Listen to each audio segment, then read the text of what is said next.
Hello, hello. Good morning. Can everyone hear me? Okay. Good morning to everyone, and thank you so much for being here bright and early on Monday morning for the second week of MDLAB 2017. I'm sorry about the delay. So many technical things to iron out, but thank you very much. So do I just start? Okay.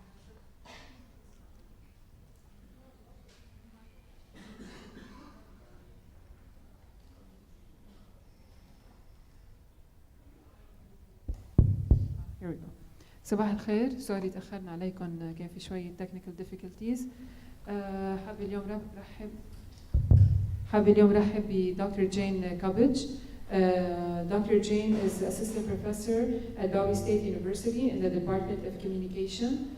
She worked as a journalist with focus on media literacy in higher education. She has an edited volume coming up in 2018 on the topic of media literacy and higher education. I'm going to leave the floor to Jane to talk more about herself and her lecture today about women shaping women, one image at a time from a media literacy perspective.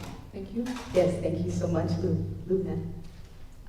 Once again, good morning. Is this too loud? Or is it? Okay. So good morning to everyone. Again, as mentioned, I'm Jane Cabbage, and I've been speaking and talking and interacting with many of you over the course of the past week. So of course I feel like I'm in a group of warm and friendly faces. As mentioned, I work and teach at Bowie State University in Maryland in the United States, just outside of Washington, D.C. But before I get underway or get started, I wanted to basically say a few words of thank yous to the people at MDLAB, Dr. Jad Melki for offering the gracious extension to speak with you today, also to Lubna for all of her tireless work and patience with all of us, also to the sponsors of MDLAB, and also for Bowie State University for making this wonderful opportunity possible for me, and also to the entire staff of MDLAB, the digital squad, the people in the translation booth, everyone who is affiliated with making such a great and wonderful program available to all of us.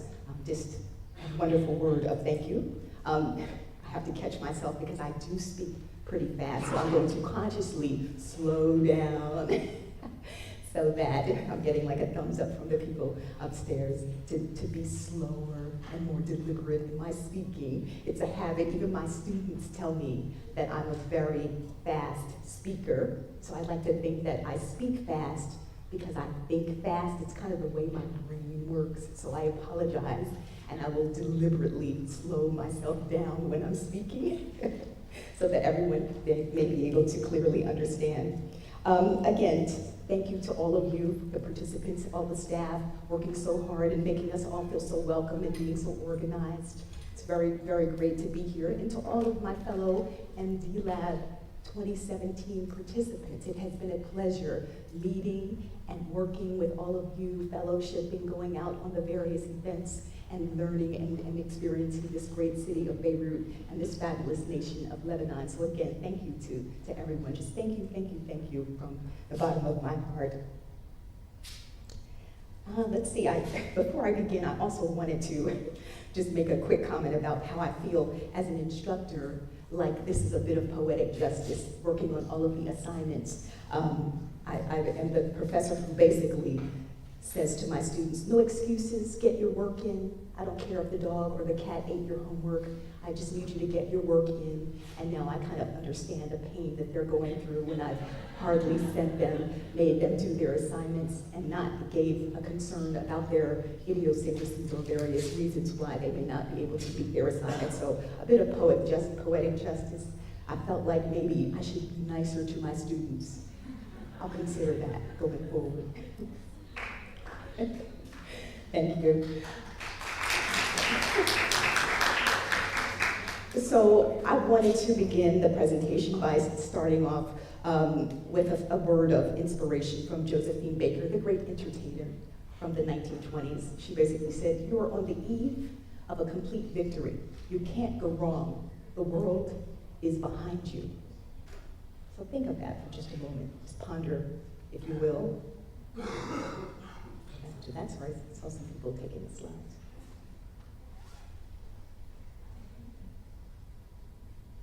So, by way of introduction of the presentation that I'm going to present to you today, I'll give an introduction of the topic, and then we'll talk about the various intersections. This presentation will intersect with many of the previous presentations that we have received over the past week, and so you will hear some common topics discussed as well. So it's not necessarily to overlap what's being said, but to reinforce some of the messages and themes that we have discussed and addressed over this course of the week. There will be 2 interactive features where I will open the floor for questions. We'll talk about some of the cultural imperatives of a field called organizational communication.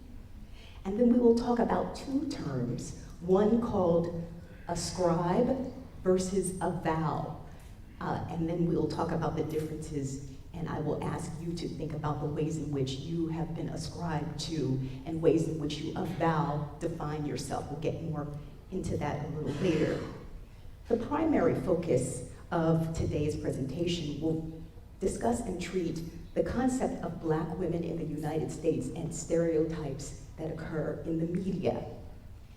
We'll also, of course, infuse the topic of media literacy into this discussion. And then I will give you a little bit of background and information about my story as a journalist, media literacy scholar, and how I seek to change the narrative and rewrite existing stereotypes that exist in the media, and how I may inspire other people to do the same through their own work and understanding of what we know as media literacy. And then we will have another interactive feature, and these are not necessarily involved interactive features, but more or less opening the floor up for questions and asking you to engage in the dialogue and think about some of the concepts and terms that we're talking about. I'll ask you to write down a couple of your ideas and thoughts and then share them with the rest of the audience. Then we will do a conclusion and then questions and answers, so pretty quickly. I have about an hour to speak, so if it feels like I'm rushing or we don't have time to get to every one of you or to answer everyone's questions, then please feel free to contact me later. I will be available after I have business cards, and you may contact me later. And of course, I'm around with every one of you, so please feel free to come and talk to me about any components that I have been discussing with you today. So again, I've mentioned we would talk about some of the intersections of this presentation as well as some of the previous presentations that we have discussed and experienced over the past week. And so some of the intersections will be framing, critical race theory, feminism theory. Of course, we will talk about, again, media literacy, because that's what we've all come here to do, discuss the wonderful topic. We will talk a bit about data, just not necessarily extensively, but the idea of creating data, and then, of course, propaganda, and then other topics. Now, I won't necessarily delve deeply into these topics, but you will find, as we're speaking, that these topics will actually intersect with some of the topics that are embedded in this presentation. So I want to talk give a word about the concept of privilege. I hear that word kind of thrown or discussed a lot, a great deal, the concept of privilege.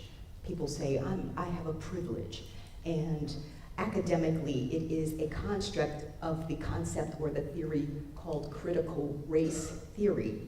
And privilege kind of comes from the term of being able to be given benefits in a society that you do not earn. Typically, the concept under the construct of critical race theory talks about privilege as unearned privileges in a construct of race or ethnicity.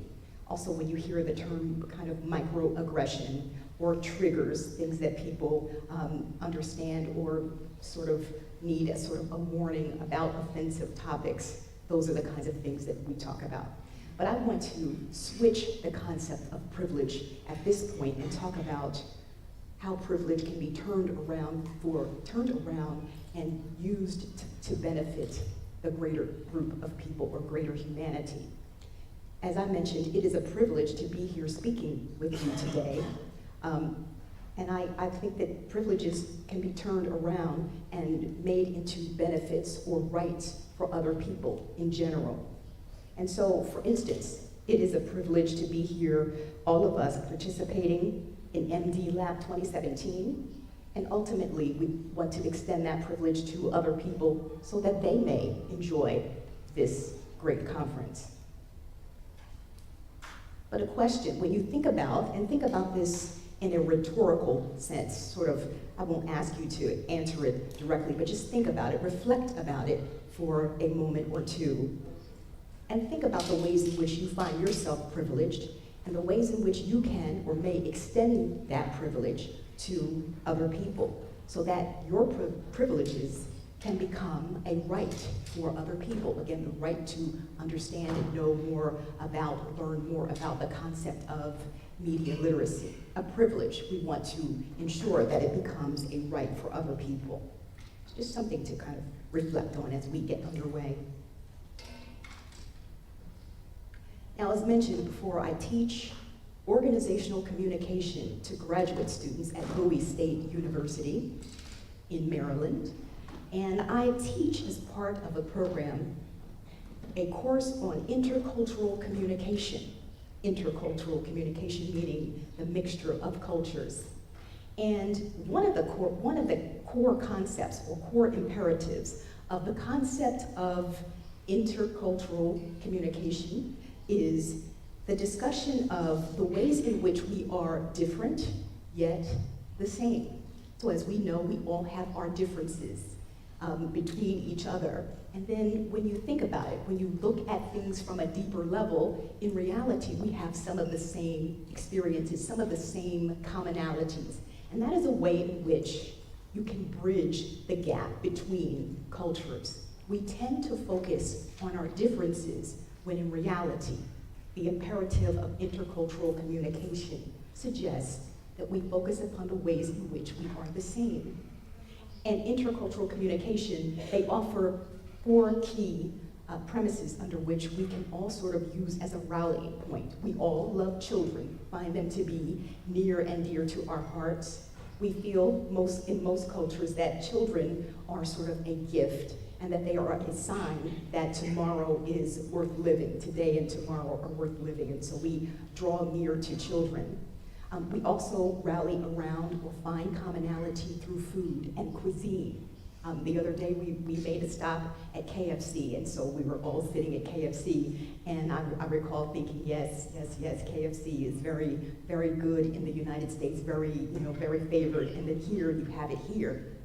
Now I also have found myself enjoying the various cuisine that I'm experiencing here in Lebanon. So it's, again, something that's common. Everyone likes a good meal and good food. It's always something that you can sort of draw strength from. And then, of course, there's music. We were taking a trip yesterday on the bus, and we were listening to various music. And so I was listening. I didn't understand the words, but I could understand and resonate and sort of appreciate that the songs have meaning to the people who are listening to them, and that they are common across various countries, but that everyone likes those songs. And so I was having a wonderful experience listening to all of you sing and express yourself through music and joy, and related to that very well. And then, of course, we rally around sporting events or sports. Everyone likes a winner. Everyone likes to root for their favorite team. They like a champion. And that's resonant. In the United States, we like football, which is American football. Now we're growing more into liking the sport of soccer, which you call football, in the rest of the world. And then we have a number of sporting teams at universities and colleges. In the early years of education and secondary education, there are always sporting teams and events to sort of rally around. So sports is something, again, that we can all find common ground. Because at the end of the day, we are really all the same. So, now we get to another point about intercultural communication, and that is the way in which you have been defined, how other people define you versus the way you define yourself. So I want to introduce to you two terms. One term is called ascription. When someone ascribes to you, they are basically telling you how you are to be defined. Someone says, they look at you and they say, you are this or that. You are, this is what you represent. This is what you mean to me, without giving you the opportunity to define yourself. Self-definition, as it were, is a concept in intercultural communication called avow. You say, I avow something. I tell you, this is who I am, a caring person, a scholar, a researcher, a family member, a sister, a friend, someone who is good and someone who loves meeting new people. I'm telling you what I am and who I am, rather than you telling me. So now we get to the first part of our interactive feature, whereby I would like for you, each of you, to just jot down, if you will, and do it on a separate sheet of paper, because what I would like to do at the end is to collect your answers, although I would like to take a few moments to discuss them as well.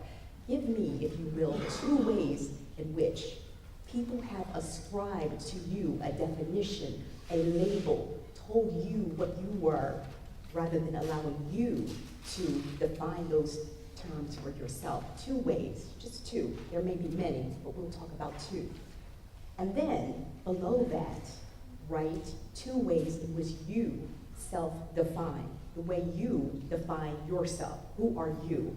That counter those narratives. Does that make sense to everyone? Two ways in which you have been ascribed to or labeled, ways in which people have ascribed labels, words, characteristics to you, and then two ways that you counter that with definitions of yourself. I'll give you a few moments to jot down your answers.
Okay, have we written two things down? Do we have? Yes, okay. And continue to write. If you haven't finished, you have until the end of the presentation to think about this. So, two important questions, yes. Okay, there is one description for me that I'm a nerdy, lifeless girl, Yes. but I see myself as a girl with passion and commitment to her dreams. Thank you. Yes, yes, yes. Excellent, excellent. Someone else, yes.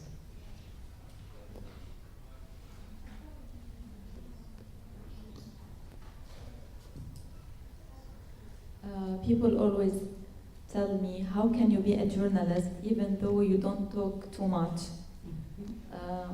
I'm a shy person, but I can be a journalist, and I try to be a good journalist. Yes, yes, yes, excellent. And to that point, I'm a journalist as well, and when I was studying at Columbia University, they told us that journalists are, in many cases, shy by nature, and that we often use the profession of journalism where you must go and speak to people to sort of help to overcome that. So that's something that's very much resonant. So very good, very good. Thank you, thank you, thank you. Anyone else? Anyone else? Ways in which you have been ascribed? Yes, someone here. Good morning, everyone. Hope you had a good trip yesterday with us. Okay. So people always say that we dislike you at the beginning. You look so serious, and you gave us an expression to leave a space between you and us. Yeah. I say I know that, and I see myself as a serious person in reality. Yes. Yes. Yep. So it's true. You don't like people telling you that's what it is. That you rather them get to know you first, and then for you to define yourself. Good, good, good, good, good. Anyone else? Anyone else? One more before we move on. One other. Yes, in the back. Yes, yes.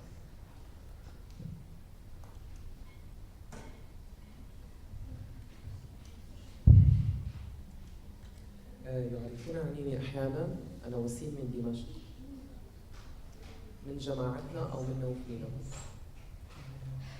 هذا يعني أن وسيم ينتمي إلى الطائفة السنية التي هي طائفة مسلمة، لكنني أنا لا أحب هذا التعريف، وذلك أعرف عن نفسي بديلا بأنني أدرس العلوم السياسية والإعلام وأعمل كصحفي وأسكن في دمشق. صديقي الذي عرف عني كذلك يريد أن يقول أنه نفس دين أهله أو نفس دين المكان الذي يعيش فيه، لكنني قد يكون لدي ميول أخرى دينية أو طائفية. Yes. Thank you so much. Thank you, thank you. Wasim is talking about the ways in which he has been described based on his ethnicity and his religious denomination, and how based only on his name and where he lives that he has been ascribed to.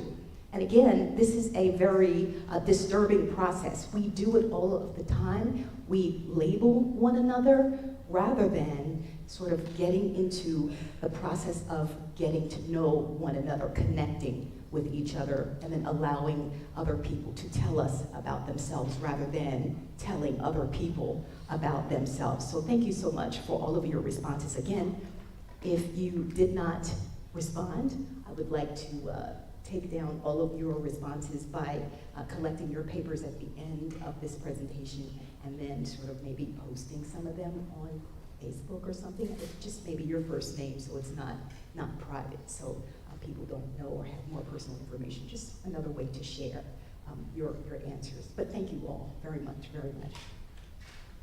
So moving closer into the discussion of the presentation, imagine if an entire nation or the world did this to you. Maybe in some of your experiences you feel that way.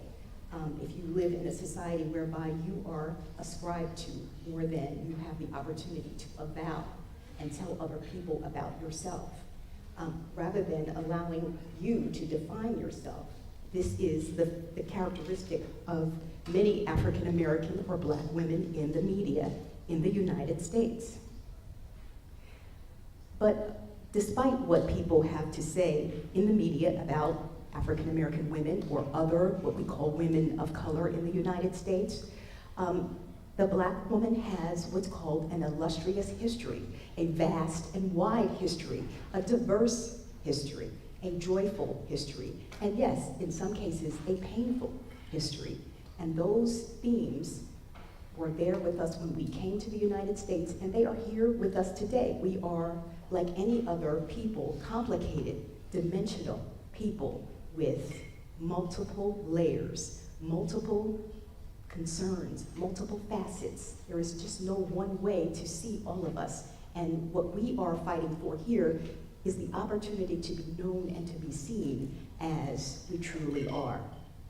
And so, we came to the United States not free, suffered all manner of abuse, And we did not necessarily have the safety that we would be assured or that our lives would be considered or valued. And so, despite that, we moved from the process of enslavement. And once that was ended, we sought, as Black women and as part of our family and community, better opportunities for ourselves and for our children and for our futures. Then there was a turning point whereby suddenly we were free, and someone thought of it well to establish institutions of higher learning so that people who are newly free could receive education. And this goes back to another concept in organizational communication that I talk to my students about. I teach an introductory course called Introduction to Organizational Communication to graduate students, as I mentioned previously. And there are two ways of thinking about organizational communication.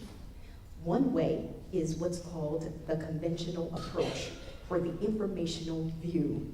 And that view uses communication in the concept of communications contained within an organization. Now, many of us are part of organizations at our schools, in our families. Families are organizations, places of business that we patronize. And the conventional view looks at communication within an organization as the glass of water. The glass is the organization. The water is the communication within the glass. In other words, the communication contained within that organization. So emails, meetings, presentations, advertising, any kind of communication that comes in, employee manuals about how to engage in the process of work, those things are the organization, that's the communication within the organization. But a new constitutive approach, or a new approach to organizational communication, looks at communication used to establish organizations. And those communications, such as at the end of enslavement in the United States, people got together and decided to form institutions so that people may learn, so that people may have opportunity in life. That idea was discussed, and that form of communication led to the establishment of what's called historically Black colleges and universities. In the United States today, there are 105 such organizations. Today, they are actually diversified and no longer solely African American. Many people can come of all walks of life, and the faculty, as well as the student body, are now diversified. And so we have these institutions, and at the time that they were established, they were instrumental in helping African American women achieve education. And so, receiving education, African American women, they pressed on. They sought education at equal levels with men. But despite their high education attainment, they were still marginalized, cast to the side. And in reality, when you think about it, women were marginalized in American society and around the world. Opportunities were not forthcoming for women in general. And so, generations passed, women were seeking opportunity, taking advantage of what they could take advantage of, and moving through society in the way in which they could learn and grow and benefit their communities in the process. They worked in and out of the home. In spite of it all, they were facing racial segregation, economic deprivation, but again, they pushed through despite the odds. Brown versus Board of Education was a moment in the United States whereby segregation in schools were ended. There was a concept called separate but equal schools, and by virtue of the Supreme Court decision in the United States, schools were actually integrated, and African Americans could actually go to school with the majority population in our society. Of course, many of you have heard about the civil rights movement, which has served as a template for many rights movements around the world. And today, we are still fighting many of the same battles, despite how far we have come. African American women have excelled. They continue to excel and shine despite the many odds. They were largely overworked and overlooked. but they continue to do their share to participate in society, to build, again, as mentioned, their families and their societies. Another quote by Tina Turner, she really talks about here the fact that she didn't have anyone. There was no one to help her, to show her the way, to sort of explain the ways in which the world or society works. And she essentially had to find her own path. That is the same path that many people of color, many Black women in the United States and around the world have as their individual struggle. They have to make a way out of no way and find their own path. So, despite all of the many good things that they have done and the ways in which they have sought to achieve and to grow in society, we end up with a list of stereotypes, common stereotypes that are in the media about Black women today. So I want to show you a brief clip that sort of illustrates this concept.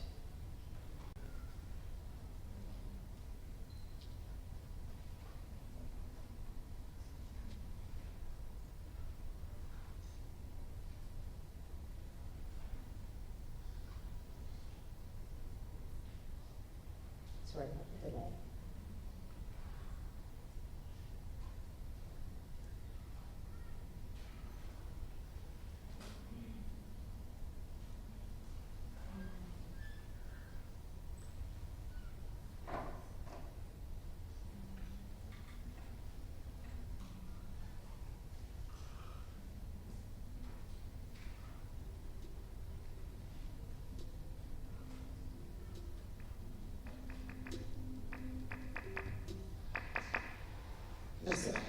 Chicken and watermelon. Before I start, sort of an alert. There is some offensive language in this, and I don't mean to be offensive, just I thought that this would be illustrative of the point that I'm trying to make. So again, excuse any offensive language that you may hear. Melon.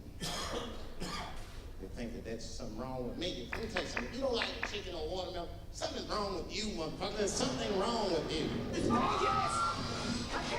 Did you lower your voice? Do you understand the words that are coming out of my mouth? Can everyone hear?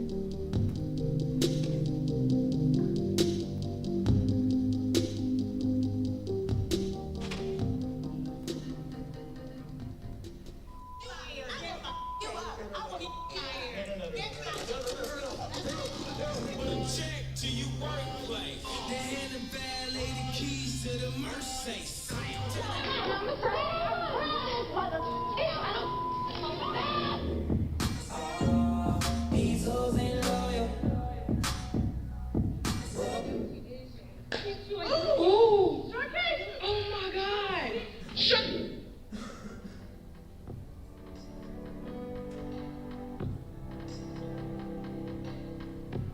According to stereotypes, I am a Black woman, so that means I'm rude. I twist my neck when I speak because I have an attitude. I am loud and unapproachable. If you disrespect me, I become uncontrollable because my only method of communication is through volatile speech that escalates the situation. I'm skinny, so in the eyes of the media, I am just right. If I'm well-spoken, then I act white. My name is either Keisha, or something that rhymes with Isha. My father left when I was young, so apparently that means I have issues with men, and every insecurity of mine somehow goes back to then, as I'm a girl. So that means I have issues with other girls, but especially the ones that are pretty, because they threaten me. My hair is Afro-kinky, so that means it's messy, but if I wear weave, then I have issues with my identity, and God forbid that anyone should find out that my boyfriend's white. Because that just means I want my kids to be liked. I am all these things when you first see me, because stereotypes help you to classify me. But I was given a life to live it. So let me live it. Let me discover, breathe, and be it, because I am not the stereotypical cliche of whatever you imagine me to be. I see right through you, Mr. Media. Don't believe everything they're telling you. No one questions or thinks to mention that half the things we see on TV are just fabricated lies, a distorted version of the truth that we believe in because we trust in these power figures, we quote these power figures.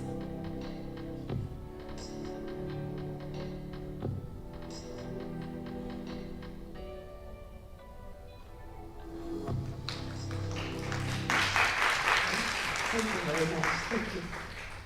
Okay, so there was another actual video that I wanted to show, but we're kind of running short on time, so I'll continue. A word about stereotypes is that some of them are in fact true, but not all of them are. Okay, so hang on one second. Oh. Some are true, because that's kind of the nature of stereotypes. But no one group is perfect. We all have our flaws, we all have our benefits and our accomplishments. But a word about stereotypes, and we'll get more into the research component of the presentation at this point, whereby I talk about previous research from other scholars and talk about the years in which they established the research and the major themes. But stereotypes is another name called by the Media Literacy Project as a tool producers use to create divisiveness in society. And according to other scholars, they work best in a non-homogenized society where people are of different races so that they can polarize and pit one group against the other or establish a racial and ethnic hierarchy in society. Again, there is a particular work that I found of a special relevance to this particular presentation, and that is Moody from 2012. In her particular research, she was speaking about stereotypes that have leaped from legacy media and have now been transferred into the digital age. So whereby we had legacy media in the past with television, radio, magazine, and newspapers, we now have online and digital communication. And Moody argues that those same stereotypes of African American women have moved into the digital arena today, just as they were in forms of legacy media. She talks about the ways in which people of color are often portrayed as members of the underclass, how particularly people of color or African Americans are described as either loud politicians and criminals. News programs feature them as drug addicted and criminals, where they have them shown as walking and being led to jail, or the mugshot of them after they're arrested. And these things were noted by the Fairness and Accuracy in Reporting, which is a media watchdog group that reported that in addition to the stereotypes, that there is also underrepresentation of groups of color, particularly Black men and women, as experts, even though they do exist. Many people can come and speak about the various issues in society, but they are not granted that opportunity in news programming. Other groups and researchers also talk about the instances or the predomination of racialized stereotypes in the news, and the fact that journalists are predominantly white and that newsrooms are typically constructed of white individuals. Plenty of people of color work as journalists in the United States. However, there are many instances whereby there are white males who are in leadership and executive positions. The decision makers are not often people of color, and it is the decision makers who determine the coverage agenda, the decision makers who hold the purse strings and determine which stories to focus on and the frame of those news stories. And this is highlighted in the research of many, many scholars. Again, there is the intersection of media stereotypes, media literacy, and the concept of feminism. And Moody, in 2012, she goes on to talk about how media as part of the larger structure. And when we speak about the concept of structure, what we're talking about are the institutions that compose or comprise a society. So media is a part of a societal structure much in the way education is part of the structure, government is part of the structure, medical institutions, as well as economic, banking, and financial institutions all comprise, or the military comprise what we know in research and scholarship as a structure of society. And Moody argues, using the work of many people listed here, that essentially women in the media are represented in a typical format as passive, submissive, and dependent. That's women in general. And then there is the intersection of women and race, whereby African American women are sort of defined in a different way, which we'll get to in a moment. But Moody argues that these constructs of women in a society basically uphold the notion of patriarchy as well as capitalism in society. And that these stereotypes are then made to seem normalized in the current structural outlay of the media. One of the things in which African Americans experience as they are stereotyped in the media is that there is an either-or pattern that is found. Either they are considered oversexed or asexual, either they are considered unintelligent or extremely educated, ambitious or listless, meaning lazy, they don't like to work, or that they are either attractive or unattractive. And there's a concept called the Jezebel from, of course, the biblical term. Jezebel is sort of a disrespectful, rebellious kind of a woman, and then versus the mammy who's embracing everyone on her bosom, and she has comfort and love and feeding people food and making sure that they feel comfortable and accepted. So it's always this dichotomy, never any in-between or gray areas when talking about African American women. Also the welfare chief, the person who uses government assistance as opposed to going to get a job and working to support herself. Again, the concept of the stereotypes, there is what we call, there are key terms, and I'll just go through them pretty quickly. The angry black women, the use of the B word, that they're either controlling, aggressive, loud, rude, and pushy. The sapphire, which is sort of a take of the Jezebel figure, and then that they are shown often in the media as wisecracking or emasculating women, basically tearing down the masculinity of men and sort of challenging their authority and sort of discounting them. But media literacy can be and is considered a solution, at least from my perspective as a media scholar. Now, we all know that there are key definitions or key terms that sort of surround the concept or the construct of what's called media literacy. And just going over them quickly and then using the sourcing because many of them sort of overlap and then are different at the same time. Again, it's the ability to access, analyze, evaluate, produce, and create.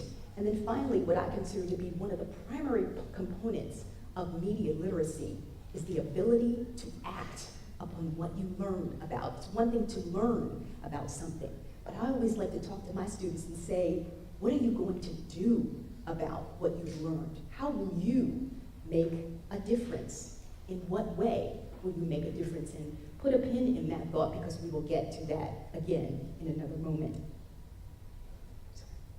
I see people taking slides. Let me know if you're taking pictures and I advance too quickly, I can, and we'll go back. Citing the Salzburg Academy, the 5 A's of media literacy, again, awareness, access, advocacy, activism, and analysis of media literacy, 5 A's. And these A's, they seem pretty catchy, but they are very deep in the sense that they're something to help you as what we call in English sort of a mnemonic device, a way to help you understand and remember the concepts. So when you think about media literacy, you think about the 5 A's: awareness, access, advocacy, activism, and analysis. But they are actually complicated terms. I don't know if everyone can see this well. Access suggests that we look at areas of ownership with the media. Who owns the media? And then what are the barriers? In the United States, media is capital intensive. In other words, you need lots of money to engage or to start a media enterprise. At least you once did. We'll talk about that changing as well. And then there is the participatory element. Are you being discussed to and ascribed to and given information? Is it a one-way flow, or are you allowed to participate in the process? And then, of course, we are now in the digital arena, and that creates new realities and new challenges as we look at media as well. Then there is the concept of awareness, which looks at or asks you to think about the values that are discussed, the ideologies that are discussed, who is represented in the media that you are consuming, and what is the context of that media. Appreciation allows us to talk about the idea of expression. Whose ideas are expressed? Whose culture is represented? Whose perspective are we talking about? And is the media product diverse? And how do you define diversity? It is not just a concept of race and ethnicity, but class, education, geographical, economic diversity. The action component implores us to look at agency, that word we talked about last week, your ability to actually do something, to get involved, to make a change. Is there agency? Is it allowed for you to be, or is it permissive for you to be engaged? Is this a community-based or civic kind of media? And whose voice? Is your voice heard, represented, or is it someone else's voice? Can you identify that voice when you hear it? Then finally, the assessment component of the 5 A's of media literacy. Who or what is the audience that this particular media product has been produced for?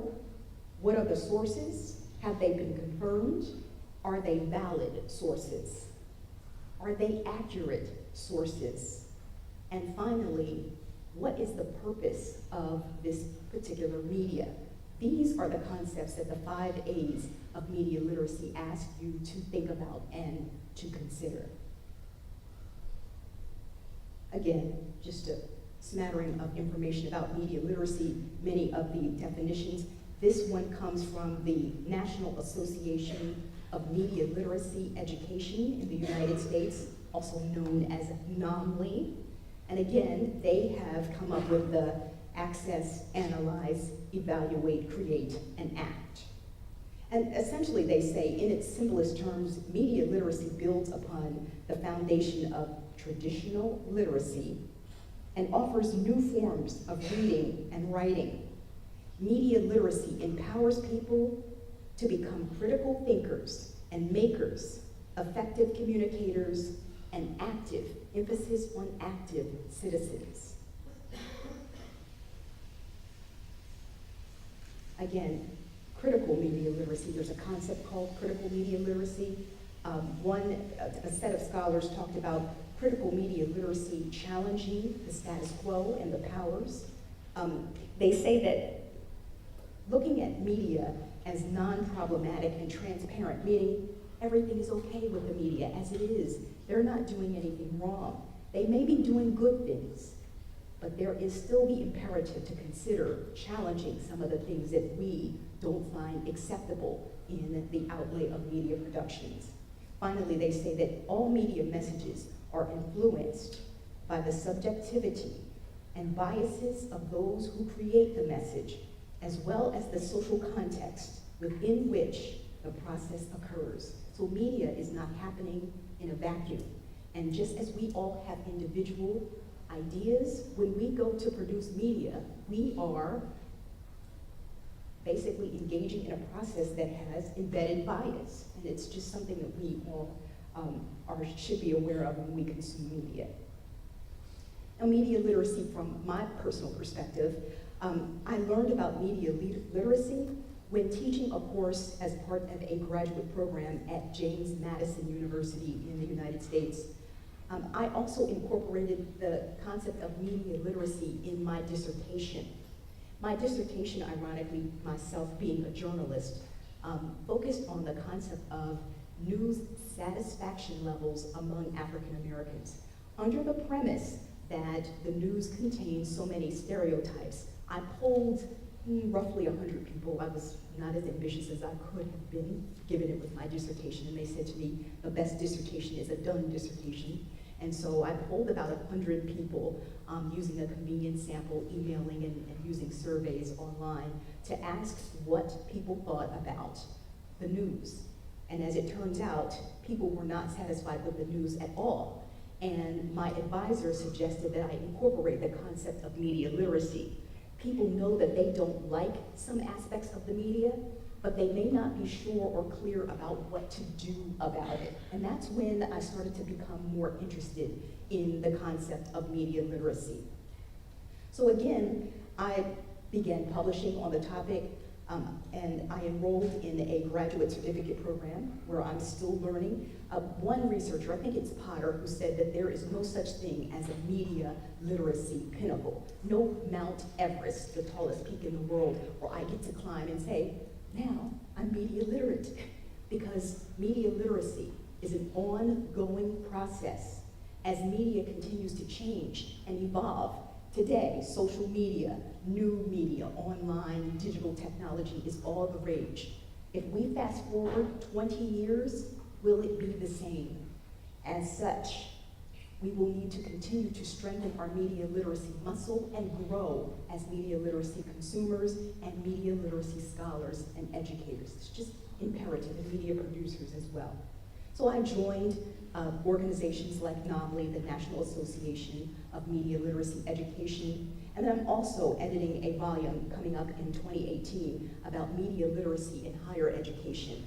And one of the things, as the editor of the volume, I will introduce all of the topics, and I have many chapters in the volume that talk about how to incorporate media literacy at the college and university level. But I also get the opportunity to talk about how media literacy, just like education, has a liberation component, that we are all educating ourselves because we understand that knowledge is power.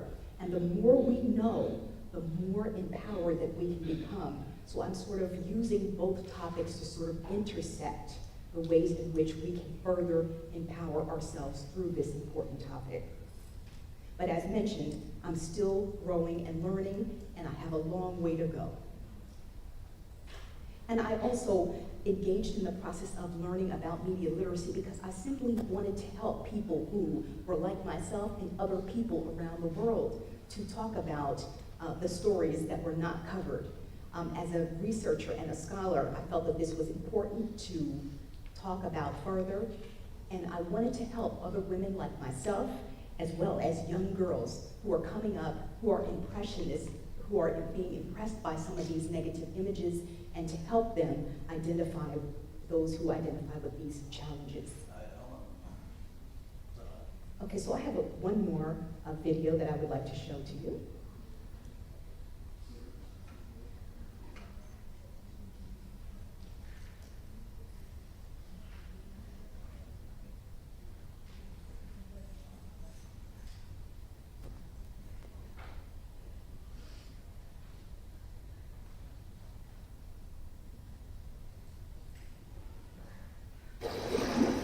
Little girls that love themselves become women that rule the world.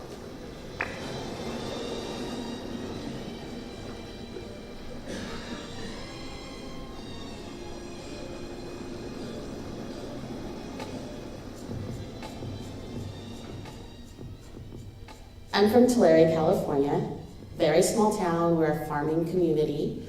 I was born to a single mother who had me at 17 years old. My mom went to night school and then she went to junior college. So I was kind of bounced around through my aunts and my grandmother's, Aunt Sally, my grandmother, and my Aunt Lily. I'm a little black girl with almond-shaped eyes, full lips, brown skin. You know, my grandma made me feel like a superhero and my mom made me feel like a queen. As I was getting older, I was called Cookie because I hung out with a lot of white girls.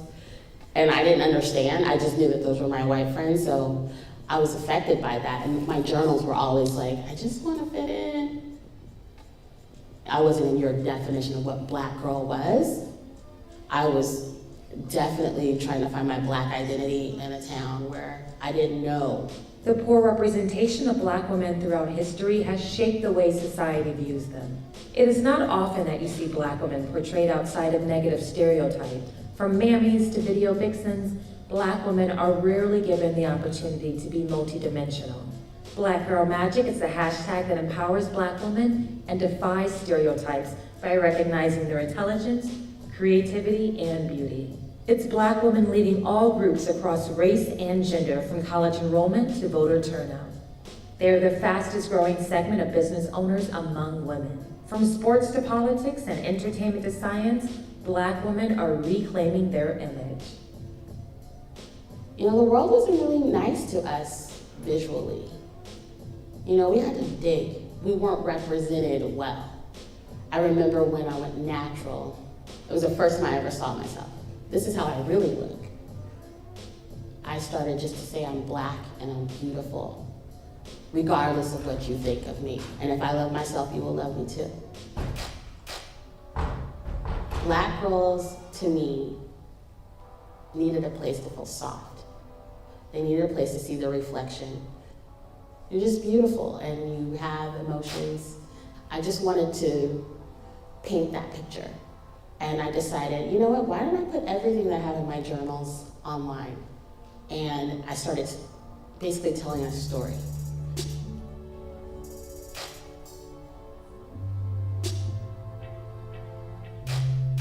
In hindsight, I can see that it was necessary. It was a necessary space, and I started to realize that more when I started getting letters. Your page feels like home to me. I can see myself. Thank you. I come to your page because it's hard to go to school in the morning. And I'm like, I remember those moments. I definitely remember those moments.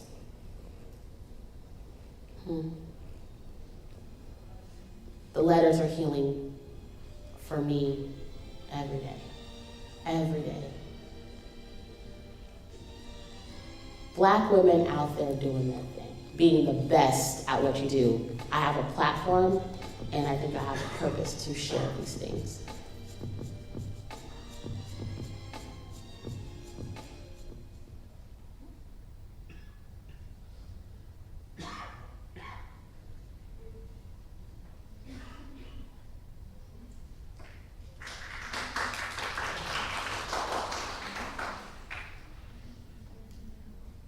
Okay, so as you can see, black women have had to take control of their own media image and help change the narrative, reshape the narrative. As was depicted in the clip, African American or black women are the fastest growing group of entrepreneurs in the United States. They have the highest level of voter turnout of all races in the United States, and they exceed all other groups in college enrollment and have the highest level of college completion in the United States among individual groups. You may not Google, but DuckDuckGoose that. I like to joke about DuckDuckGoose may overtake Google one day, and instead of Gmail, we'll have Gmail, just as an aside. We are in every facet of society, prominently featured in many cases as educators, as people affiliated with the law, as attorneys, federal, state, and administrative judges. We own our own businesses.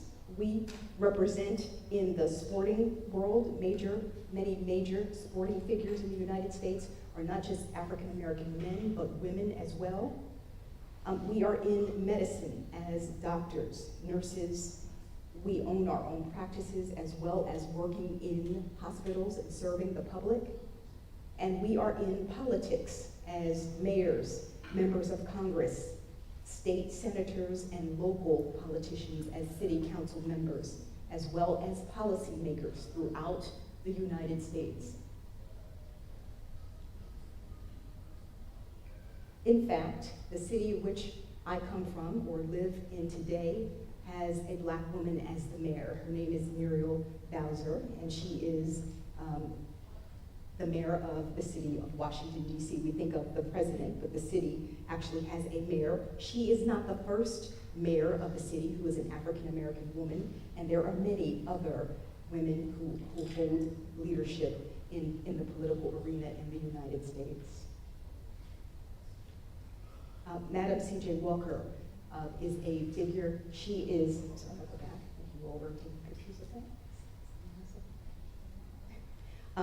Madam C.J. Walker is the first African-American millionaire in the United States in the 1920s. And she said this, I think it's important to highlight her particular cause. She said, "I am a woman who came from the cotton fields of the South. From there, I was promoted to the wash tub. From there, I was promoted to the cook kitchen. And from there, I promoted myself into the business of manufacturing hair goods and preparations." She concludes, "I have built my own factory on my own ground." In other words, she created her own opportunity for herself. Society was not recognizing her, not giving her the opportunity. She took control of her own destiny, and she created her own opportunity and became the first Black female millionaire in the United States in the 1920s. Okay, I'll wrap up quickly. Black women have, someone was taking pictures, sorry. Black women have had to inspire themselves when they could not get inspiration from anyone else. Maya Angelou talks about the concept of courage. She says, "Courage is the most important of all virtues, because without courage, you cannot practice any other virtue consistently. You can practice any virtue erratically, but nothing consistently without courage. If you do not have courage, all else doesn't matter." And you think about it. And then there are Black women as trailblazers. Oprah so famously says that we should think like a queen. A queen is a person who is not afraid to fail. Failure, she says, is another stepping stone to greatness. Don't be afraid to fail. It helps you become who you are. This is the message that Black women had to say to themselves, to empower and encourage ourselves. And then finally, circling back to Moody from 2012, she says, "Consider the impact of digital media in this day and time, and its impact on race and gender, the discourse." She says this is a keen opportunity that we have today as students, producers, media scholars, and that we should learn to read critically, how to read media messages critically so that we can engage in new forms of media and become engaged and involved in the process of democracy. So basically, she's talking about the concept of media literacy and the importance of the digital age and how it basically changes the dynamic, allows for people to have opportunity to participate in media where they have not previously been allowed to participate, and change the narrative. So I personally found it necessary, again, as mentioned, I've done a number of things, but I also work to change the narrative actively. I can't do it on my own. It's a group process. I'm not superwoman. I can do some things, my part. But the things that I've done with the knowledge that I have acquired over the years is through my teaching. I teach my students media literacy through the communication courses that I do teach. I also engage in research, as mentioned before. And then I also am in the process of producing what's called a local, hyper-local newscast. That newscast is, instead of regional, it sort of focuses on the neighborhood, the community, kind of civic in nature, civic community-based media. I will be producing that at the beginning of this coming year, 2018. And then also developing a news website for the community and collaborating with a local nonprofit radio station to talk about producing a local radio station In these ways, I can highlight the good that is happening in the community and highlight some of the stories that sort of fly under the radar and are not spoken about in what we call the dominant or mainstream media in the United States. Changing the narrative. Think about that more deliberately. And as we conclude, I have one final exercise for you to think about. How will you work to change the narrative using media literacy and incorporating the important information you learned at MDLAB 2017 and in other areas of your educational experiences? What you've learned about media literacy and you've taken it in, what will you do to engage in and to act upon the media messages that you have learned? Jot down, if you will, some responses or a response. And if you have or know of ways offhand that I have not mentioned or that add to what we've discussed, then please, by all means, I can take your questions and ideas now, just as a way of sharing with people in the audience, if you will. Anyone. Or you can take a few moments if you will. We have, I think, a few minutes. Ways in which you will work to change the media literacy or to change the narrative if you experience stereotypes or if you think that there are aspects or components about media that need to be changed. How will you work to change the narrative?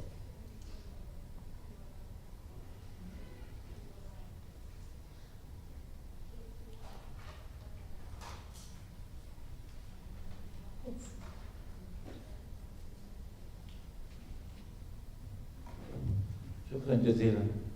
جنابك ركزت على فقط الجانب الامريكي، يعني المراه السوداء، المراه السوداء في الجانب يعني في الولايات المتحده الامريكيه، وانه نظره يعني غير صحيحه، ولكن موجوده في العالم ككل خصوصا العالم العربي هناك نظره يعني عفوا يعني نظره يعني غير صحيحه للمراه، لم تركز على هذا الجانب. شكرا. Yes. Excellent point. Thank you so much. Thank you. Yes, all of the themes. And I meant to kind of incorporate that and embed that more effectively, that the themes that I'm discussing and talked about in the presentation are applicable. I'm speaking about it from my experience because I can best speak about my experience. And I was given the opportunity to share with you today because there are resonant themes that apply to many cultures, many media systems around the world. And so, absolutely, to your point, that yes, while I was focusing mostly on African American women, there are replicable and applicable themes to this concept that can be shared in many cultures, in many societies. Many people are experiencing, and it's not just women.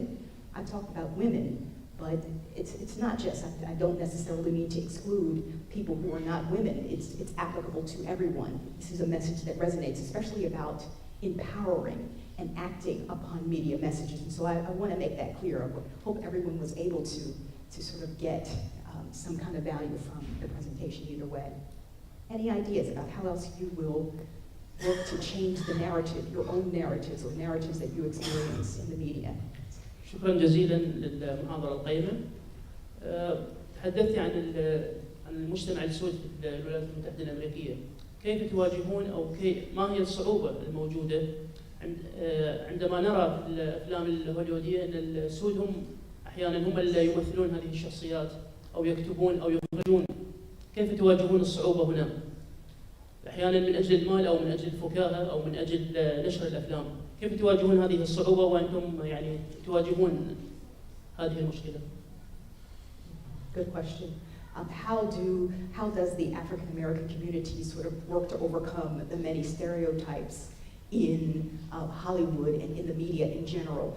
One is by becoming media producers ourselves and trying to, what they call proverbially, getting to the table to be able to speak to the people who are creating these messages. What we find is that there are the people who are rewarded with, let's say, contracts or movie scripts that get expressed into production in the United States sort of speak to the narrative, that dominating stereotypical narrative that reinforces the larger society's opinion about African Americans. Some movies get through, like Hidden Figures, where the one particular, Ms. Johnson, was responsible for helping the United States get to space based on her mathematical ability. That's an occasional story that gets through. In most cases, it's stereotypical, and it's a constant process. The numbers are increasing, whereby we're getting involved in Hollywood, directing, being part of the African American cinema projects and things of that nature. But it's an ongoing process. But I thank you. Yes, indeed. Yes, yes.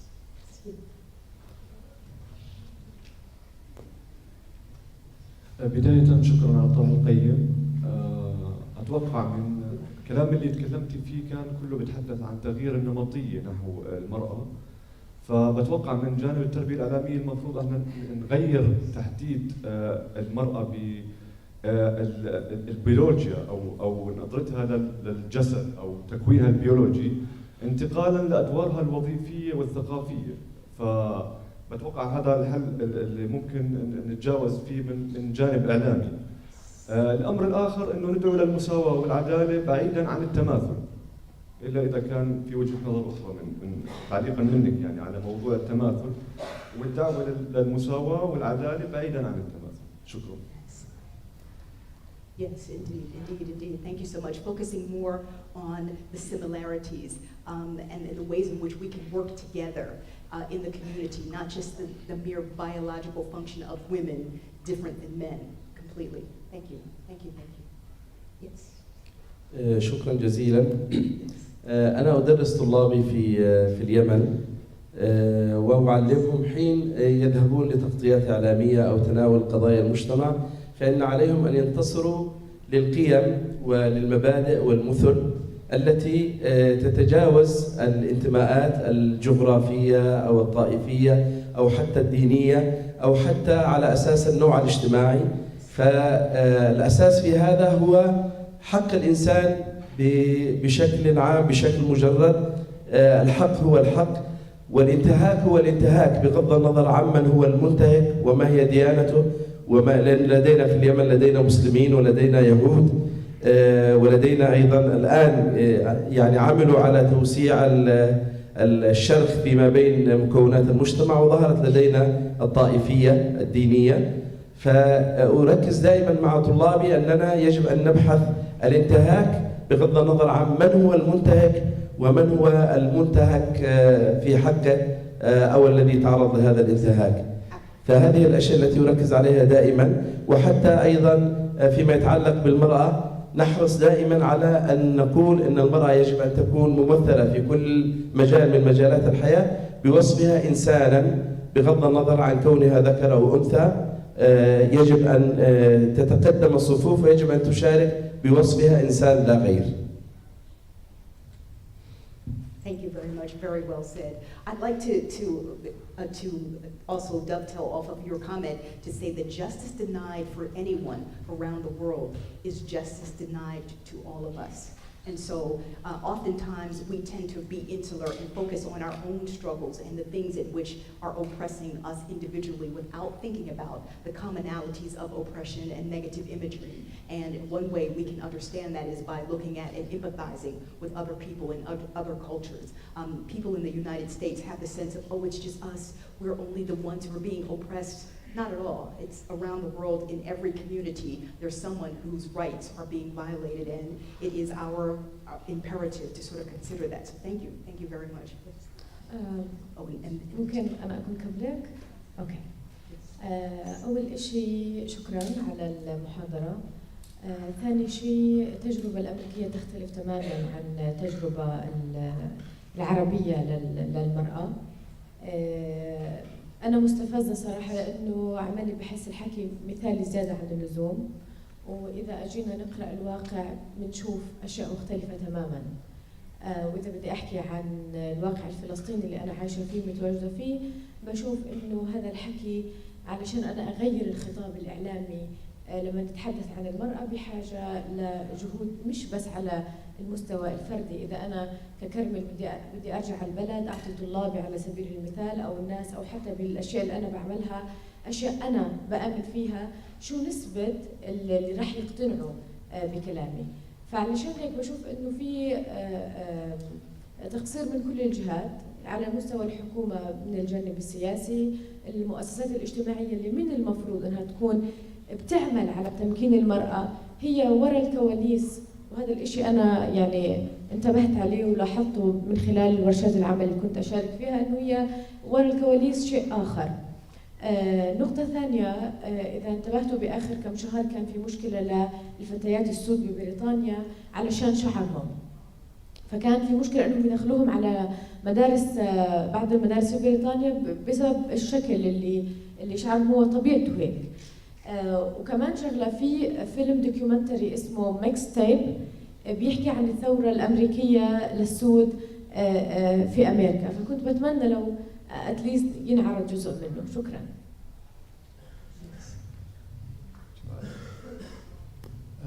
Yes, thank you so much. I wanted to address her comment.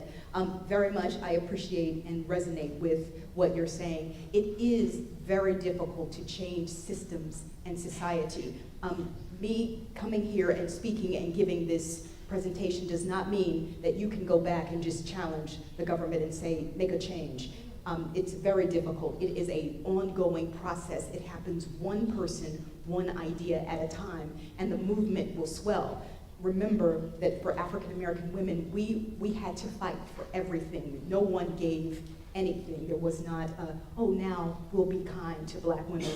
Just as you mentioned about the women in Palestine and the women in the UK with their hair, it's the same. We had the same struggle where they said to a group of women in Philadelphia and in New York and urban corporate America, they couldn't come with the braids because the braids were considered dirty and they were not clean. And there was a fight and a lawsuit to where they had to actually earn the right to wear their hair in the natural form to come to work. So always those things, we can find strength and power from one another, and you're not alone in that struggle. Again, the Palestinian struggle is very similar to the struggle of African Americans in the United States, whereby there is an occupation in our communities, where there is harassment by the police, unfair and improper imprisonment that happens in our communities as well. And so this conference seeks to sort of bridge those same gaps where we think we are alone in our oppression. In fact, we are not. We're the same. So we can build the bridges of opportunity, and so we can find strength and encouragement. Mara had a question. Mara, right here in the back.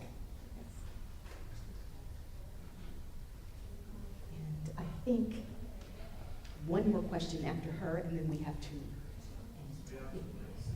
Yes.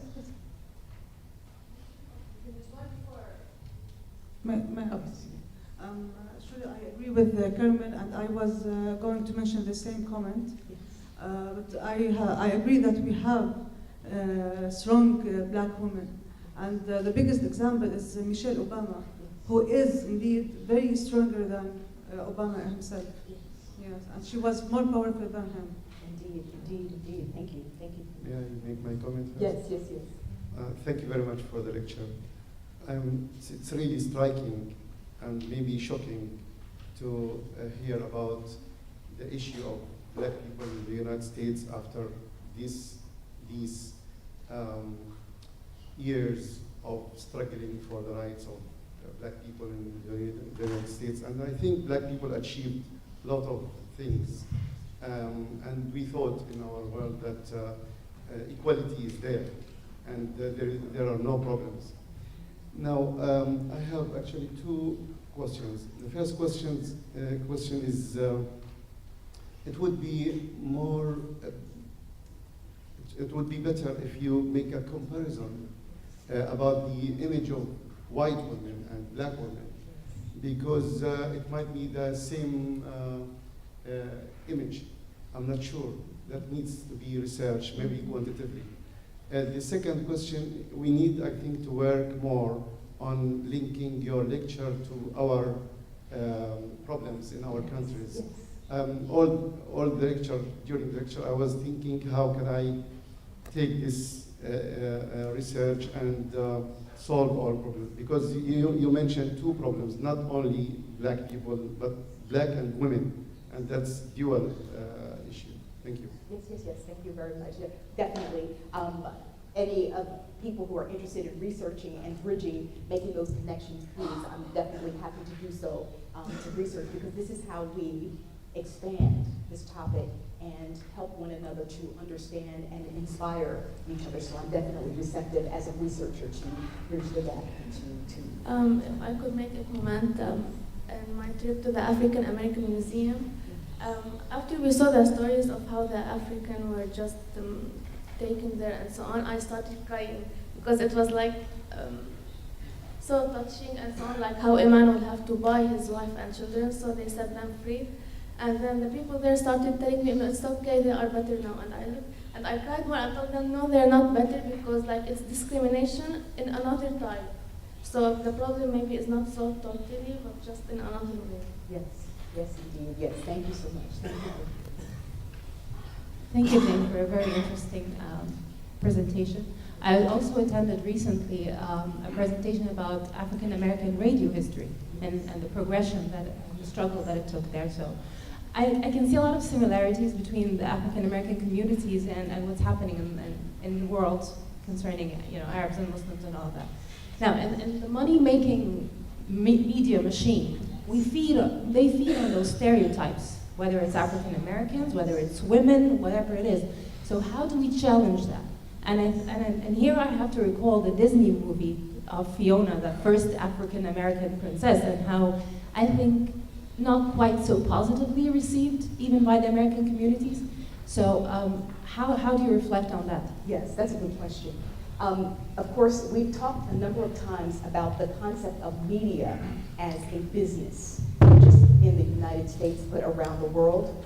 And that business essentially drives profits and ratings are predicated on the amount of people who watch or consume a particular media production. And one way that we would counter, and thank you so much for your question, very, very timely. One way to counter is to remember that the relationship between media producers and the media audience and the advertisers, it is a three-way relationship. This is part of one of the imperatives of media literacy that require us to act upon that relationship. We have been passive as media consumers over the years. We sort of allow a one-way flow of media to come to us. Even with social media, though it is interactive, the interface is owned and set up and structured to benefit financially itself and the advertisers. You, the media user, the audience, the end user, are sort of a parenthetical part of that process. You are not considered central. In order to be central, you must raise your hand and speak. You must challenge the status quo. Doesn't necessarily have to be a harsh challenge, but more or less allowing yourself to be recognized and to speak your piece about the content that you are receiving and consuming. This is an imperative. Otherwise, these kinds of images will continue. If you vote and say, I don't like something and I'm going to walk away or not consume it, then the advertisers don't make money. If it's a business model, the one way you protest is to cut off the financial flow of that process. It seems difficult, but it's really not that hard. If you watch a program and you find that people from your culture, your community, your group is being misrepresented, you have the right and the duty to write the producers and to voice your opinion. They can either change the narrative in the next thing, make a correction. This is your duty as a media audience member. You have that right. And that's one way. It seems easier said than done, and of course, yes it is. On the other hand, things will never change. Business, capitalism, and money sort of override our concerns, override our feelings, and our sense of belongingness because of the capitalistic imperative. And we must stop the narrative and say, I'm important. I want to be heard. I matter. And what you've said about me is offensive in this way. Responsible producers will respond and accept and hear your comments and make changes. Others will not, and in that sense, then maybe a boycott or some kind of campaign against them. And of course, this is involved in the age of social media. That has become much easier to engage in. And so we all have the power and the ability to engage with media producers in that way to help make the changes that need to be made. Yes, Amir. We have the last 3 questions. Yes. 1, 2, and 3. Okay.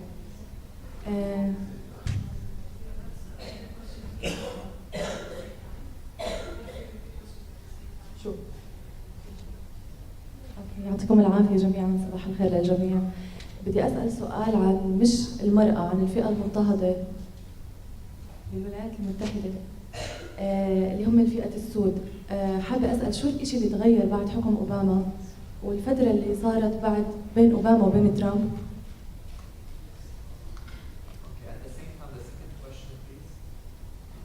وخاصة إنه إعلامياً كان في يعني الإعلام تدخل كثير في الحملات الانتخابية للجهتين. وشكراً.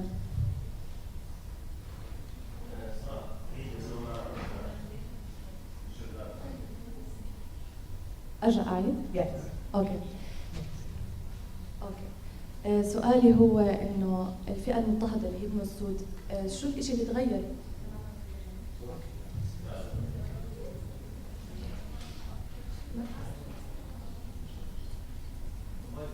اوكي، بقدر اخلي حدا ثاني يسال وارجع انا اسال لبين ما يزبطوا الترانسليشن.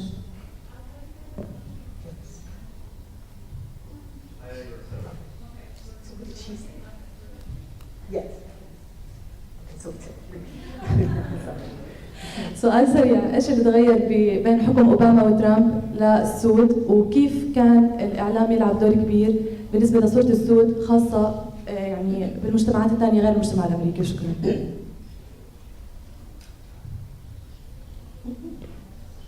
Okay, that's a good question. How did, and thank you, how did,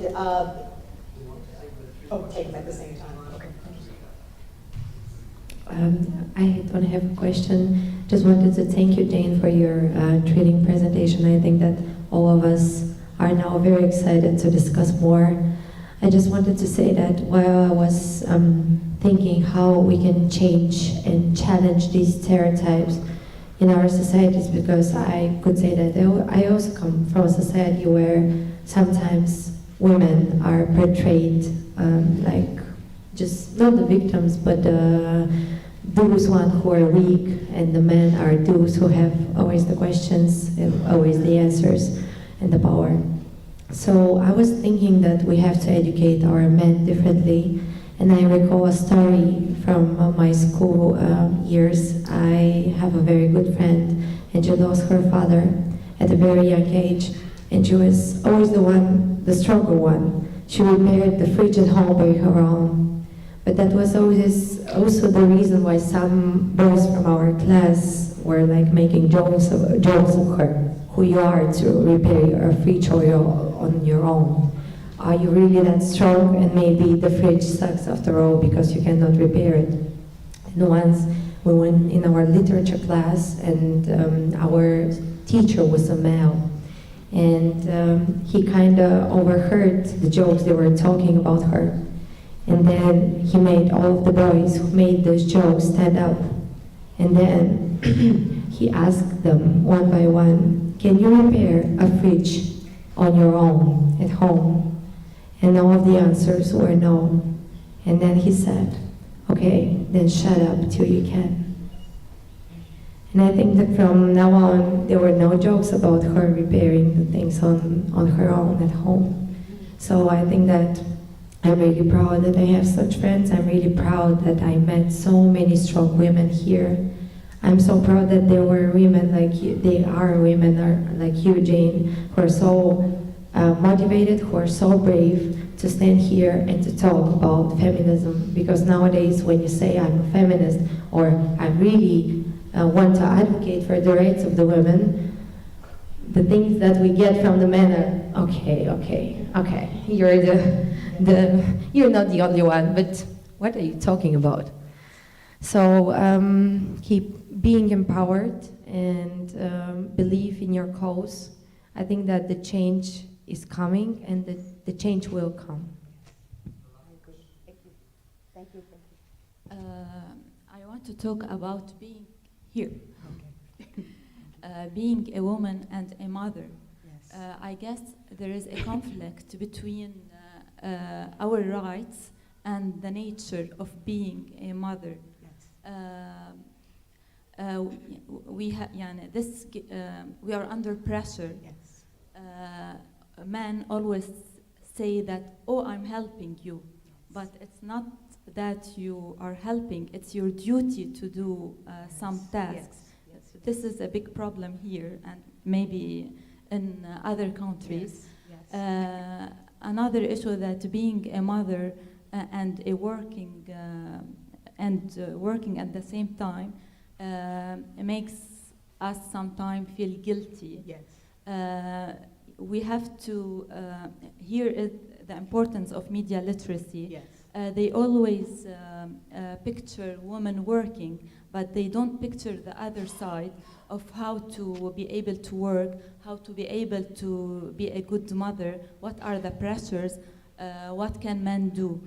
I guess this is very important. As a mother, I always try to integrate my son. Today, let's say I tell him that I wrote an article about you, or about us, about our relationship, about how we play together. Thank you. Yes, wonderful. I think that there's one more. Do we have time? That's it. Okay, so 3. I will address the 3 questions. And again, anyone who would like to speak with me after, please feel free. The first question was about the era of communication during the President Obama's presidency and then after. Has there been a change? I would say the change has occurred in perhaps news coverage, not necessarily in entertainment, although some of the themes before the end of the the Obama presidency began to change around the last year during November after the election. There was a large coverage in some of the entertainment shows about the election and President Trump and kind of talking about that. News coverage has probably now become, I would suggest, a little more racialized in the sense that there is more coverage of some of the backlash of some of the policies of current President Trump, which have been, in some cases, detrimental to communities of color, not just the African American community. There's a lot of backlash against immigrants. Of course, you know, the Islamic ban, some of the countries that have been banned. And so now, news has taken on a much more racialized tone, I would suggest, during the last few months, 8 months of his presidency. Yes, indeed. So that's a good question. The next question, excuse me, deals with the idea of understanding from males, understanding the struggle that women encounter and helping them to understand some of the things that we are undertaking in our society. And that is an apt discussion because, again, it's not acceptable for stereotypes and for misunderstanding. And even though we evoke the feminist theory and feminist nature, in reality, we are all better when we work together collaboratively. We cannot win without one another. Women cannot win without men, and men cannot win without women. And so establishing the concept and the construct that we need one another and that we are better if we work together to understand that. And to the last comment about being a working mother, in the United States, we have in the field of sociology what's called the concept or the idea about the second shift. Women go to work during the day and they come home and work in the evening, cooking, cleaning, preparing, helping with homework, and sometimes with little help. Again, what I talked about in my presentation earlier is the normalization of stereotypes and negative imagery based on capitalism and male patriarchy. And so again, it is incumbent upon women to gently sort of urge the issue along and to talk about it with our partners, our spouses, and indicate that perhaps We need more help, we need more assistance, and make it okay. Again, this is where we are encumbered to challenge the dominant narrative and change the ways in which women are represented in the media as predominantly in the house and not outside in the working world. In the United States, most women economically need to work, so that narrative must change. So very good answers. Again, thank you to all of you for your participation and feedback. Thank you, thank you. Thank you so much. Again, I have business cards if you would like to contact me later or talk with me. Yes. شكرا لك. تحدثتي عن تجربة. I'm really sorry ما قصدي أقطعك بس مضطرين نحن نخلص صرت داعس أكمل. اوكي بس لأن في عنا حلقة نقاش بنحضر لها على المسرح اوكي مضطرين نوقف هون. بعتذر ما قصدي وقتك. اوكي اي حدا عنده سؤال جين معكم بالاوتيل